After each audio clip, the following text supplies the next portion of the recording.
Hi everybody, so we'll be starting with this chapter Parliament and I'll be covering full civics in this playlist.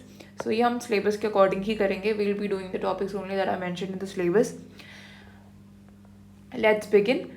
Federal setup होता है हमारा. Dual government में क्या है, national government और state government है, आपको ये पता ही है.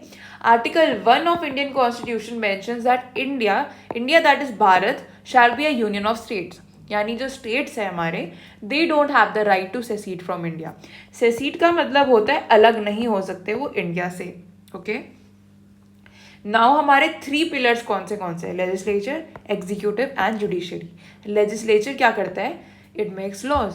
ये हमारा क्या होता है, यूनियन लेजिस्लेचर हमारा पार्लियामेंट होता है, जिसको हम बाई कैमरल लेजिस्लेचर भी कहते हैं. बाई कैमरल क्यों कहते हैं, क्योंकि इसमें 2 हाउसेज होते हैं, that is Lok Sabha and Rajya Sabha.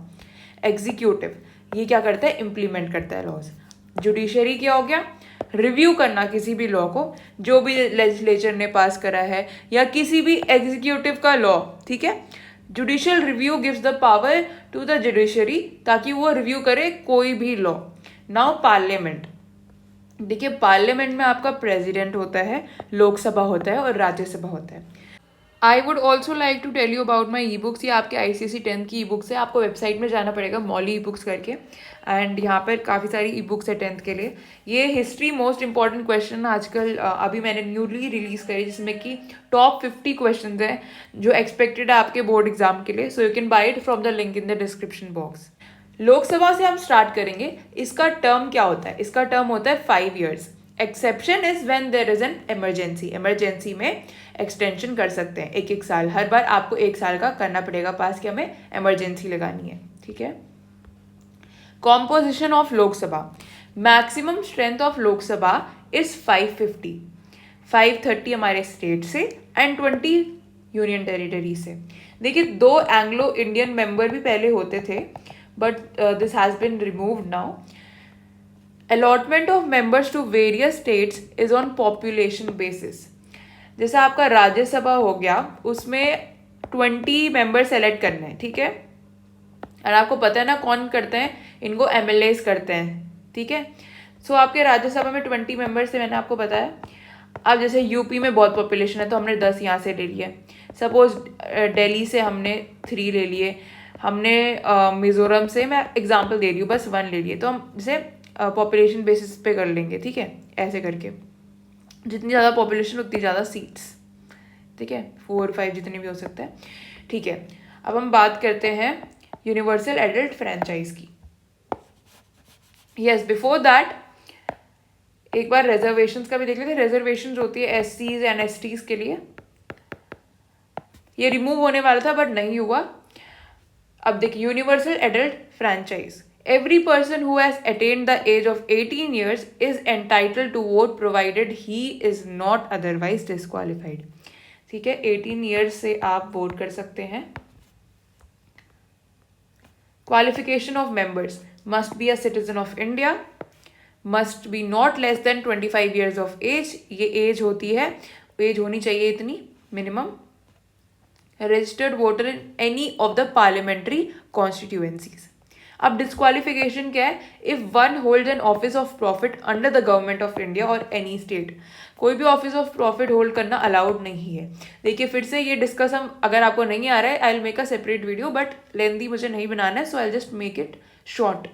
If a person is of unsound mind and stand so declared by a competent court.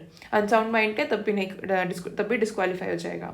If one is an undischarged solvent, एक तरीके से डेट में है. ठीक है, अब देखिए quorum, minimum number of members required to be present before a meeting is allowed to begin. Quorum क्या है, कोरम है 1/10 of total number of members. अगर हमारे पास 550 मेंबर्स हैं, सो 1/10 प्रेजेंट होने चाहिए. इसका मतलब 55 मेंबर्स शुड बी प्रेजेंट, तभी मीटिंग जो है वो स्टार्ट होगी. Now we will start with the speaker of Lok Sabha. जो हमारा स्पीकर होता है is elected by the house from among its members, and ये सिंपल मेजोरिटी से होता है. ठीक है, the constitution also provides for the office of deputy speaker. देखिए डिप्टी स्पीकर का भी ऑफिस होता है, who performs the duties of the speaker when the speaker is absent और while the office of speaker is vacant. जो deputy speaker है वो भी सेम तरीके से इलेक्ट होता है and remove from office in the same way as the speaker. यानी स्पीकर और डिप्टी स्पीकर का दोनों का इलेक्शन और रिमूवल का प्रोसीजर सेम है। Then we come to the role, powers and functions. So देखिए यहाँ पर सबसे पहला है speaker प्रेसाइड्स over meetings of the house. जितनी भी स्पीचेस है, जितने भी रिमार्क्स हैं, वो एड्रेस होते हैं इनको, ठीक है। ये प्रिसाइड करते हैं सारी मीटिंग्स पे। आप देख सकते हो, एक बार सनसेट टीवी आप खोल के देख सकते हो किस तरीके से ये चलता है। The speaker decides the admissibility of questions and all resolutions. ये फाइनल जज है to decide on the admissibility of a motion of adjournment. Adjournment का मतलब होता है इसी चीज को रोकना, ठीक है। Will be discussing this adjournment motion पूरा क्या होता है ये। अब जितने भी बिल्स हैं पास्ड बाय द हाउस, ये किसके सिग्नेचर होने चाहिए, किसके सिग्नेचर से वेरीफाई होने चाहिए, स्पीकर के, ठीक है। Before they are sent to the Rajya Sabha for its consideration to the president for his assent. उसके बाद ये जा सकता है राज्यसभा में, किसके एसेंट चाहिए, प्रेसिडेंट का। If any question arises whether a bill is a money bill और not, the decision of the speaker is final. ये इंपॉर्टेंट पॉइंट है। A bill is a money bill और not is decided by the speaker. Speaker के पास ही power है, okay. Now let's see. देखिए हमने पहले डिस्कस कर लिया था पार्लियामेंट, ठीक है। इसमें हमारा प्रेसिडेंट, लोकसभा, राज्यसभा है। लोकसभा का हेड कौन है, स्पीकर है। राज्यसभा का चेयरमैन एंड डिप्टी चेयरमैन। देखो चेयरमैन होता है, ठीक है। स्पीकर के बाद डिप्टी स्पीकर भी होता है। राज्यसभा में चेयरमैन एंड डिप्टी चेयरमैन हमने डिस्कस कर लिया है। The speaker shall not vote in the first instance. When the votes for and against a proposal are equal, अगर हमारी दो पार्टीज हैं, ठीक है, दोनों का इक्वल वोट आ गया, तब जो है speaker gives a casting vote, ठीक है। Now disciplinary functions. जो हमारा स्पीकर है ये क्या करता है, प्रिजर्व करता है order in the house. He may name a member for suspension if he डिसरिगार्ड्स the authority. कोई भी मेंबर अगर बदतमीजी कर रहा है या फिर कुछ ऐसा कर रहा है जो डिसरिगार्ड करता है इनकी ऑथोरिटी को, तो उसमें भी स्पीकर सस्पेंड कर सकता है उस मेंबर को, या तो एडजर्न भी कर सकता है हाउस की, अब बंद कर दो, अब मैं आगे प्रोसीडिंग्स नहीं करना है मैं। If a word or words used in the debate are indecent or unparliamentary, तब भी ये वर्ड्स वो मना कर सकता है कि you can't say this words, तो आप ये चीज़ें मत बोलिए। कोई भी इनडिसेंट वर्ड हो गया, कोई भी अब्यूजिव लैंग्वेज यूज हुई। The speaker decides whether there is a prima fascia case regarding breach of privilege और कंटेम्प्ट ऑफ द हाउस। वो डिसाइड करता है कि क्या कंटेम्प्ट हुआ है हाउस का, कोई केस ऐसा है जहां पर हाउस की इंसल्ट करी जा रही है। सो देखिए यहाँ पर एक एग्जाम्पल भी दे रखा है, यू कैन स्टडी दिस। आता है the speaker communicates the decision of the house to the concerned authorities and request them to comply with such decision. जितने भी जो भी डिसीजन है उन ऑथोरिटीज के साथ बात कर लीजिए। The speaker allows the admission of strangers and press correspondents to the gallery. से आपको समझ में आ गया। नाउ स्पीकर जो है ये एक्स ऑफिशियल चेयरपर्सन है कुछ कमिटीज का, जैसे बिजनेस एडवाइजरी कमेटी या रूल्स कमेटी। ये अपॉइंट करता है chairperson of all committees of house. अगर गवर्नमेंट क्लेम करता है कि ये जो डॉक्यूमेंट है ये सीक्रेट है, पर जो कमिटीज है वो इंसिस्ट करती है कि नहीं आपको दिखाना पड़ेगा, तो ये जो चीज़ें स्पीकर डिसाइड करता है, ठीक है, इनके एडवाइस में ही इनके ही इंस्ट्रक्शंस फॉलो होंगे। अब पावर्स अंडर एंटी डिफेक्शन। ये जो आपका एंटी डिफेक्शन है ये शेड्यूल 10 में भी मेंशन्ड है। एंड देखिए इसमें ये होता है अगर कोई भी लोकसभा का मेंबर डिस्क्वालीफाई हो जाता है, ठीक है, तो जो ये जो डिसीजन है ये स्पीकर का होता है। His decision is final in this regard. Under the provisions of the Constitution 91st Amendment Act 2003, अभी आपको इतना लर्न करने की जरूरत नहीं है। The defectors will not only lose membership of the House, they are also debarred from holding any public office as that of a minister till they are elected again. ये anti defection एक complete अलग चीज़ है, जिसमें कि एक जैसे कि political party है, उसमें कोई मेंबर है, देखो पहले वो जीत गया बट उसने पार्टी चेंज कर ली है, पार्टी चेंज कर ली है, तो ये एंटी डिफेक्शन होता है, ठीक है। तो यहाँ पर डिसीजन अगेन स्पीकर का है। देखिए giving up membership of that party. Other functions आप एक बार रीड कर लेना खुद से, ठीक है। अब यहाँ पर हम राज्यसभा की बात करते हैं, थोड़ा सा टेढ़ा हो गया but you can manage, right. ये क्या हो गया, जस्ट अ सेकेंड। सो देखिए राज्यसभा, यहाँ पर हम स्टार्ट करते हैं। Rajya Sabha is the second chamber of Indian parliament and आपको पता है Rajya Sabha is the upper house.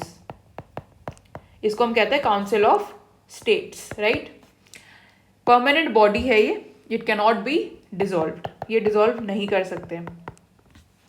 Composition is 250 members, 12 members are nominated by the president.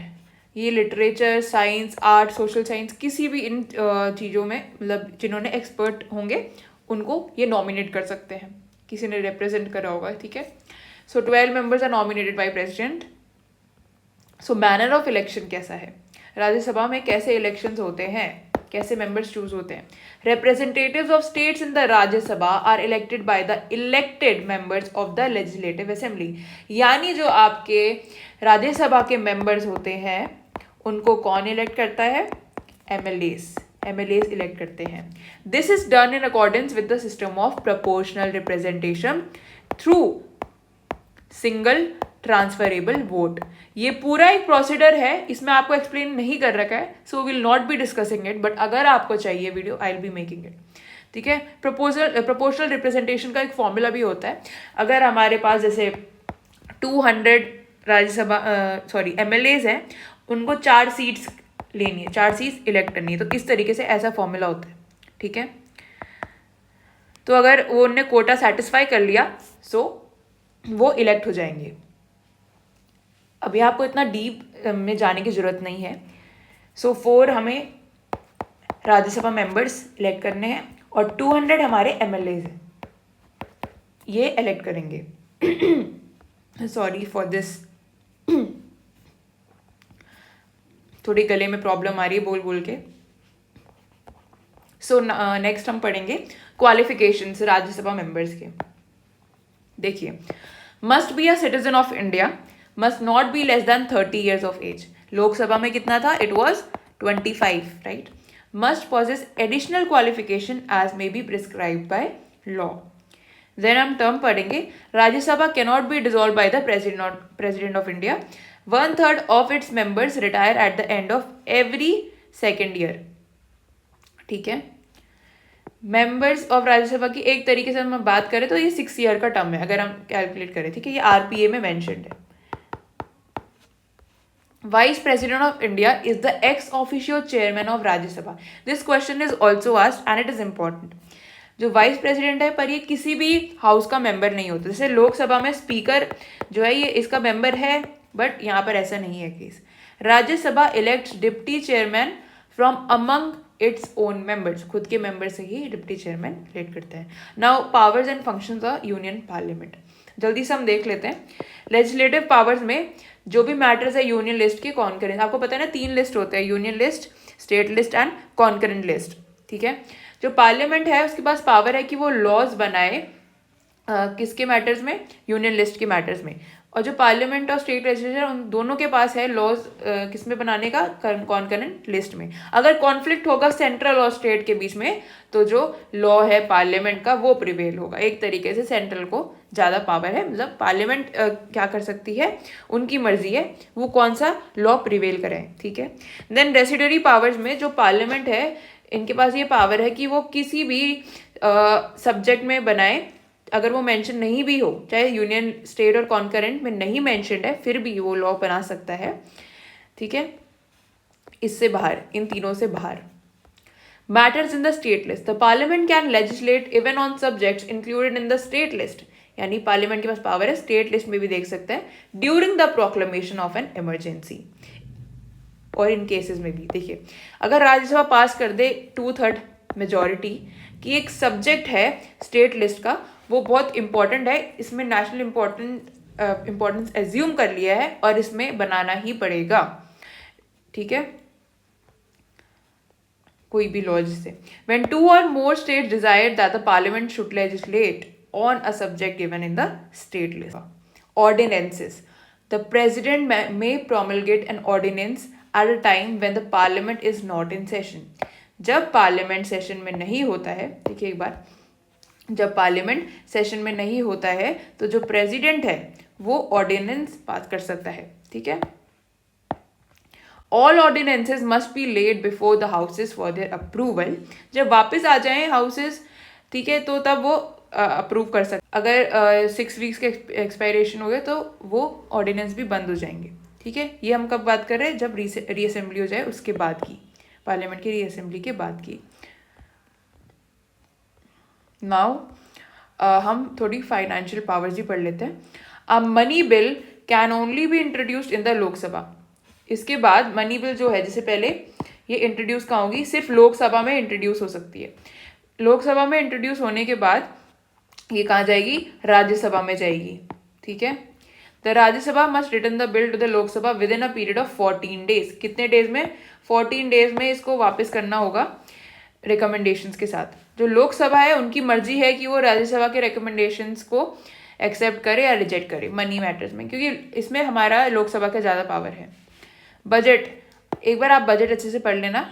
ये जो होता है ये यूनियन बजट होता है, इसमें एस्टिमेट होता है रिसिप्ट और एक्सपेंडिचर का गवर्नमेंट का कितना खर्चा होगा इस फाइनेंशियल ईयर में, ठीक है। देखिए जो बजट है, पहले तो ये रेलवे बजट और जनरल बजट होता है, पर अब एक ही बजट होता है। ये एस्टिमेट्स ऑफ एक्सपेंडिचर जो है ये किस में के दिखाए जाते हैं, expenditure charge on consolidated fund of India. Consolidated fund of India ही सैलरीज वगैरह भी देती है, ठीक है। The sums required to meet other expenditure of the government. The expenditure दिखे यहाँ पर, salaries of allowances of president, speaker, deputy speaker, ये सारी चीज़ें। सप्लीमेंट्री ग्रांट्स होते हैं अगर करंट फाइनेंशियल ईयर, अभी हमने बोला था कि ठीक है 400 लाख करोड़ है, ठीक है, ये सपोज है हमारा बजट, बट इतने खर्च हो गए हैं, एक्स्ट्रा चाहिए, तो इसको सप्लीमेंट्री ग्रांट्स कहते हैं। यानी हमें अगर इनसफिशिएंट अमाउंट हो इस साल का तो फ्रेश डिमांड गवर्नमेंट कर सकता है कि हमें और पैसे चाहिए, ठीक है। वोट ऑन अकाउंट, अगर बजट पास नहीं होता है न्यू फाइनेंशियल ईयर से पहले तो कोई मनी ही नहीं रहेगा एग्जीक्यूटिव के लिए स्पेंड करने के लिए। सो यहाँ पर एक डिवाइस होता है वोट ऑन अकाउंट, जो कि ऑथराइज करता है एग्जीक्यूटिव को कि ये पैसे निकाल सके फ्रॉम CFI, कंसोलिडेटेड फंड से निकाल सके, जब तक बजट पास ना हो, ठीक है। MPs, मिनिस्टर्स, जजेस, सुप्रीम कोर्ट और हाई कोर्ट के, they receive such salaries and allowances, जो भी पार्लियामेंट डिटरमाइन करे, ठीक है, जैसे भी पार्लियामेंट डिटरमाइन करे। देखिए आगे, समनिंग ऑफ द हाउसेस। यहाँ पर एक बार आप सेशन को पढ़ लेना। सेशन एक पीरियड है जिसमें कि हाउस जो है वो बिजनेस कंडक्ट करता है, ये प्रेसिडेंट करता है समन। और देखिए सेशंस हमारे 3 टाइप्स के होते हैं, क्वेश्चन आता भी है पेपर में, तो आप इसको मार्क भी कर लीजिए। Budget session, monsoon session and winter session.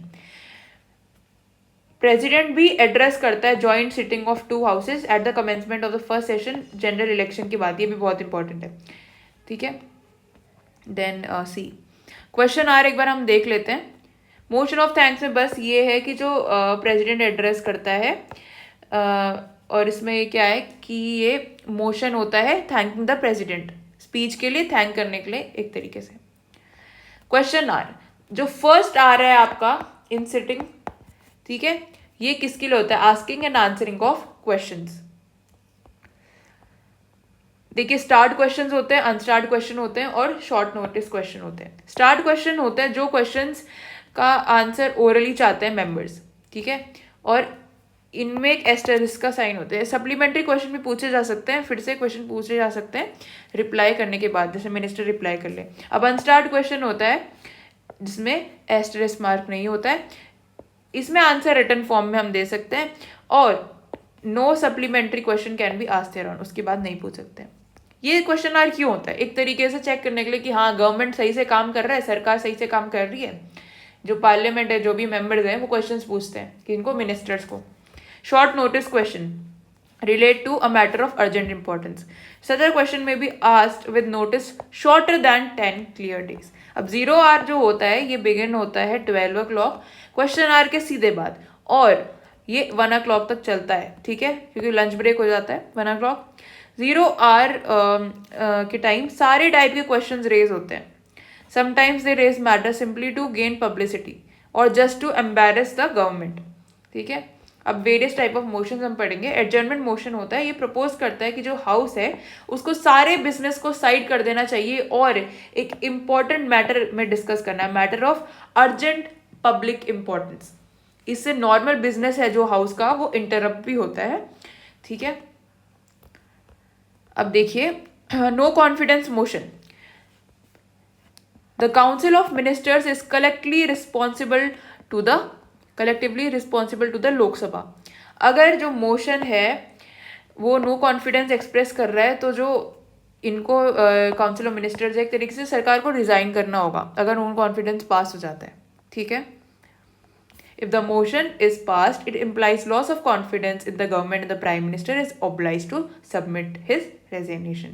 अगर प्राइम मिनिस्टर ने कर दिया तो पूरी सरकार काउंसिल ऑफ मिनिस्टर्स को भी करना पड़ेगा, ठीक है। Now adjournment and prorogation.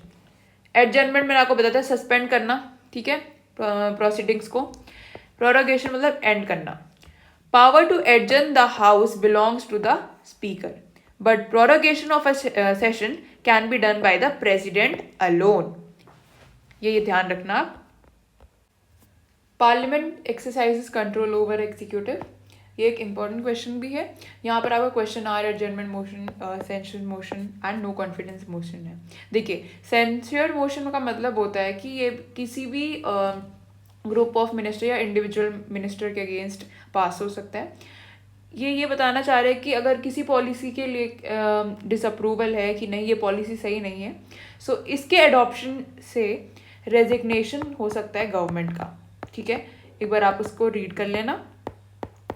Then आपको पता ही है हम अमेंडमेंट कैसे करते हैं कॉन्स्टिट्यूशन में। The bill to amend the constitution may originate in either house, Lok Sabha या राज्यसभा, कहीं से भी हो सकता है। It must be passed by each house by majority of the total membership as well as a 2/3 majority of people present and voting. अगर amendment bill है वो सीक करता है कोई भी चेंजेस किसी भी स्पेसिफाइड मैटर में, then it shall also require to be approved by the state legislature. उनका हाफ चाहिए, हमें half of the state legislature, उनकी भी कंसर्न चाहिए, ठीक है। बाकी you can just study judicial powers. इसमें हमने बस ये बताया है इम्पीचमेंट के बारे में, जो प्रेसिडेंट है can be remove from his office by impeachment. ये हम आगे भी पढ़ेंगे, so I did not discuss here. And बाकी कि ये है कि जो पार्लियामेंट है वो पनिश कर सकता है किसी भी पर्सन को अगर वो पार्लियामेंट का वर्क को ऑब्स्ट्रक्ट कर रहा है या डिसरिस्पेक्ट कर रहा है। जो जज है सुप्रीम कोर्ट या हाई कोर्ट का can not be removed by the president except on a joint address by both houses, ठीक है। ये जो एड्रेस है ये मेजोरिटी से सपोर्ट होना चाहिए। And powers exclusive to Lok Sabha और राज्यसभा। मनी बिल के बारे में होगी इसमें बात, ठीक है। ये सारे हमने चीजें ऑलरेडी पढ़ लिए, so I am just asking you to just read it from your text book. एक बार आप रीड कर लो।